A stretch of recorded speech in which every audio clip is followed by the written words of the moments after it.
Get ready for the dictation. Dictation will start in 5 seconds.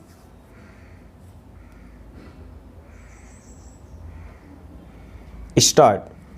Now, sir, honorable members will recall that the bill was introduced in the House of the People on the 2nd September 1953.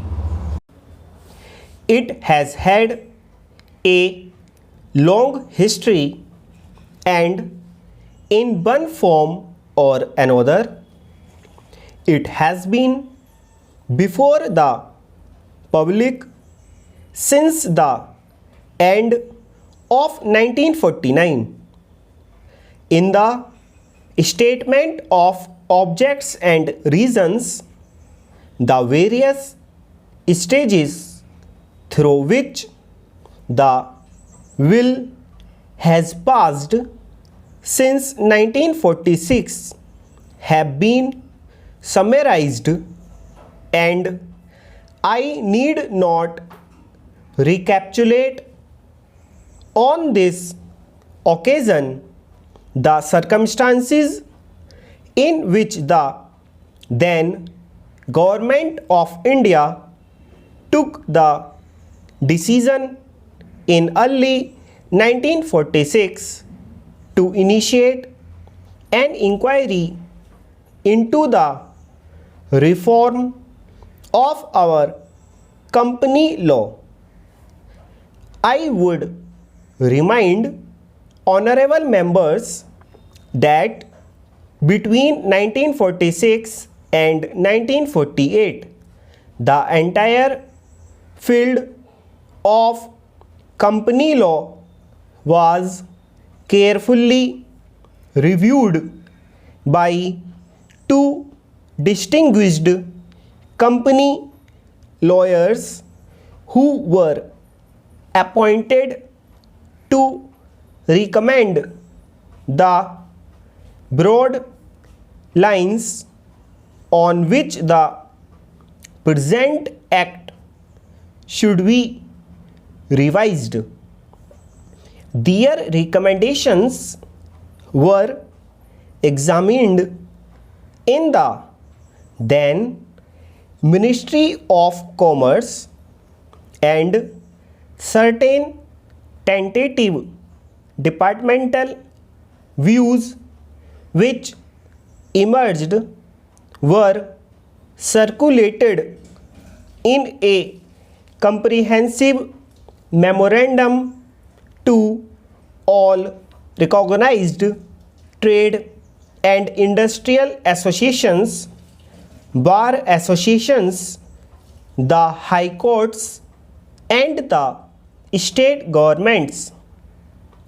That brought us to the end of 1949.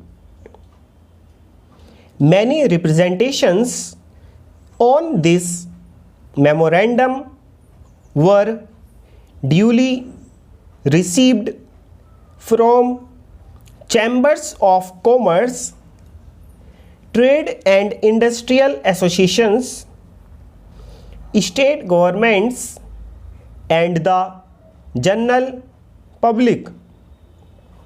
At the end of 1950, the Government of India appointed a committee under the chairmanship of Shri Bhava to go into the entire question of the revision of the Companies Act with particular reference to its bearing on the development of trade and industry in this country. This committee examined a large number of witnesses in many parts of the country and submitted its report in March 1952. This report again was circulated to all state governments, chambers of commerce, trade associations, high courts, and many other bodies. At the same time, a special officer was consolidating appointed and in the Department amending of Economic measure Affairs, Ministry as of mentioned Finance, to examine in the report statement in the light of of the objects and reasons. views received This is the from the interested public opportunity and to which submit has proposals to occurred government since for the revision 1923 of the present for the act. The bill consolidation now before the of the House is Companies based Act largely on advantage the recommendations has been of the taken Company Law Committee of this modified in opportunity a few to particulars. redraft Honorable members several will long notice that and so far as complicated public relations sections go, the in the bill present has covered adequate which have ground been in a split measure up like the into a companies will, large number however, of which clauses. covers the This entire is the field of largest the operation single of joint stock factor companies. The limits accountable of consultation for the and discussion increase can never be in the number exhausted, of and I would clauses like to inform in the will. honorable members that New clauses although the bill embodying was introduced substantial in Parliament changes over 7 months in ago, our the present law officers have been would engaged hardly throughout this period constitute in further more than studies and a informal small discussions fraction with the interests of the will. concerned, Stop. and on occasions I have also participated in such discussions. I have also given some further thought to some of the issues arising out of the will, and I propose at the appropriate stage to bring before the select committee any changes in the provisions of the will which seem to me to be worthy of consideration in the light of this further examination. No honorable members will have noticed that the will contains 6 clauses and 12 schedules.